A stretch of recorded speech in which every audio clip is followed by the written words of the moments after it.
तीन भाई हो? जी साहब। एक बूढ़ी माँ, मेरी माँ है साहब। वो पीछे वाली, वो मेरी बड़ी भाभी है साहब। एक मोटी वाली, ये मेरी छोटी भाभी है साहब। अच्छा वो पीछे वाली लड़की है। हाँ साहब। तुम तीन भाई हो? हाँ साहब, तीन भाई है। अच्छा तीसरा वाला वो साला यहाँ तो मेरे घर का नौका है साहब। ये साला घर क्यों रहा? भर्ती वालों से बहुत डर लगता है। अच्छा अच्छा अच्छा हाँ साहब। मिस्टर सूरज ठीक है ये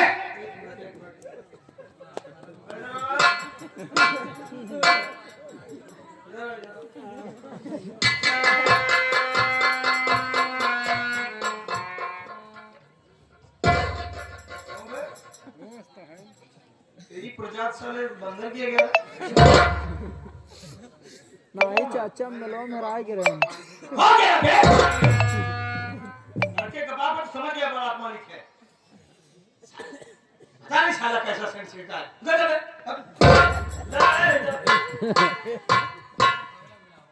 शादी करना है ना बेटी की शादी हो रही है और क्या तेरी होगी साले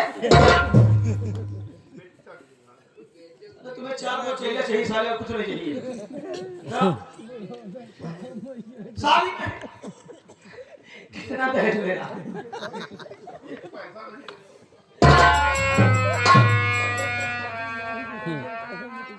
यू आर ग्रेट मैं तुम महान आदमी हो अगर तुम ऐसे इंसान पृथ्वी पर जन्म ले ले तो जो समाज में जहर वाली बीमारी फैल रही है ना वो जड़ से खत्म हो जाए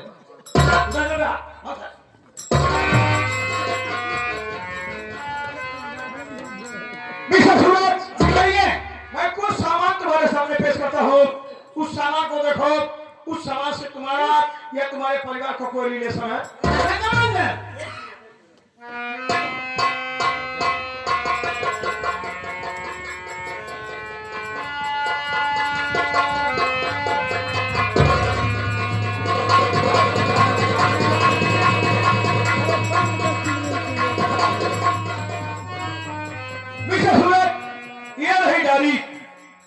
इसे खोलो देखो इसमें लिखे गए वक्तव्य हैंडराइटिंग किसकी है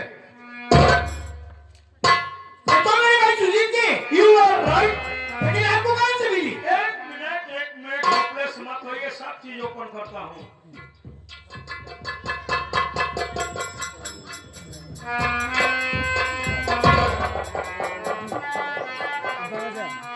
इसे पहचानो टी शर्ट किसी है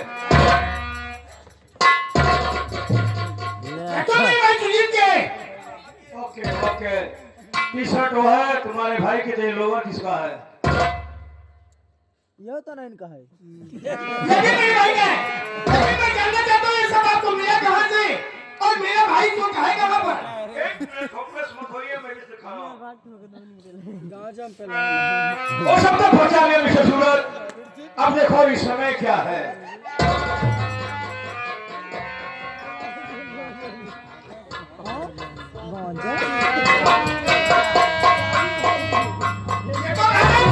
ये कहता है और तुम्हें मालूम होना चाहिए सूरज कि तुम्हारा भाई सुजीत दादा का बहुत बड़ा इसमगला है मेरा भाई कहते कि इसको नहीं मेरा भाई शहर में फैक्ट्री में मैनेजर है आप उस पर छुपा जाओ करें मैं जानना चाहता हूँ तो तुम्हारा भाई है ना मिस्टर सूरज आकाश की कोई सीमा नहीं पृथ्वी की कोई तौर नहीं और स्मगलर की कोई चाप नहीं आप पहले क्या जानते हैं मुझे यह मुखबिर हुई कि तुम्हारा भाई कुछ लड़कों को लेकर के गांजा की स्मगलिंग करता है वो गिरोह बनाया है मैं तहकीकात में निकला तो हुआ यूं कि मैंने तुम्हारे भाई को और उसके साथियों को रंगे हाथ गिरफ्तार कर लिया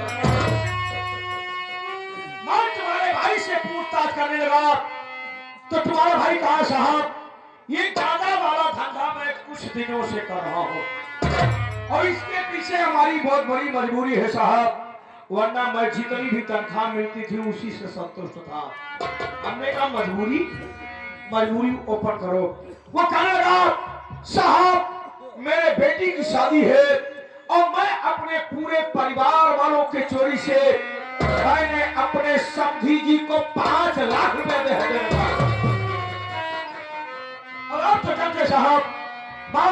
नौकरी करने वाला व्यक्ति इतना पैसा इतनी जल्दी कैसे इकट्ठा कर सकता है? मजबूर होकर के साहब मुझे गांजा की स्मगलिंग करनी पड़ी। अब पैसा इकट्ठा हो गया है, अब आज के बाद गांजा वाला धंधा नहीं करूंगा। हमने कहा नहीं सुनी, तुम लोगों ने अपराध किया है और अपराधियों को सजा दिलाना हमारा कर्तव्य बनता है। और इतना नहीं, मैं तुम सबको फांसी के तख्ते पर चढ़ा दूंगा। जब तुम्हारा भाई फांसी की बात सुना, मेरा पांव पकड़ के गिड़गिड़ाने लगा, कहने लगा साहब छोड़ दीजिए छोड़ दीजिए। जब तुम्हारे भाई के साथियों ने देखा कि बात नहीं बनती है, तो तुम्हारे भाई के साथियों ने मेरे स्टाफ वालों पर अब मौके की नजाकत देख करके तुम्हारा भाई अपनी जान लेकर के भागना चाहा। मैं रिवाल्वर लेकर के पीछा करता रहा, मैं रोकता रहा कि रुक जा सुजीत रुक जा। अंत में वो नहीं माना, अंत में हुआ मजबूर होकर के मैंने तुम्हारे भाई का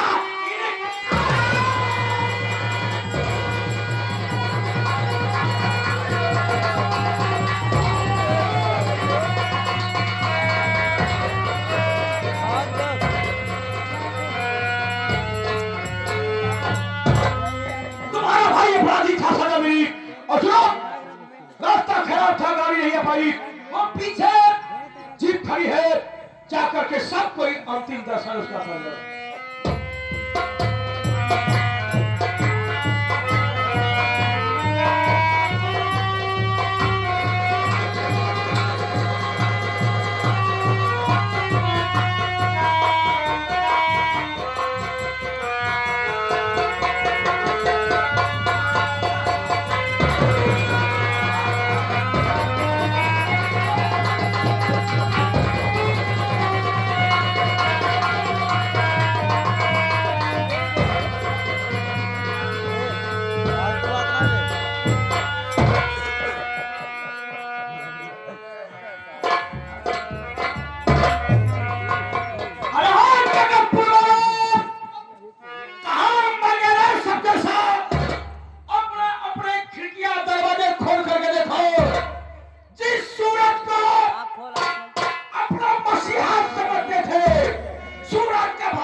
साहब, अरे हमारे लड़कन के काहे इतना जलील करता है साहब?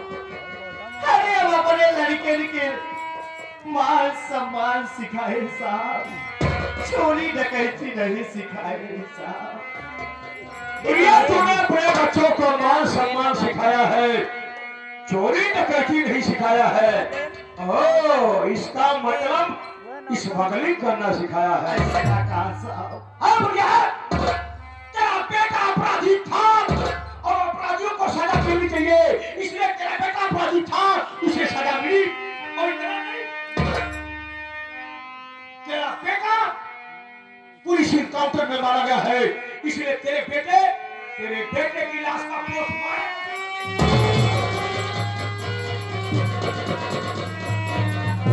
साहब, पहले हमारी बात सुनिए यार।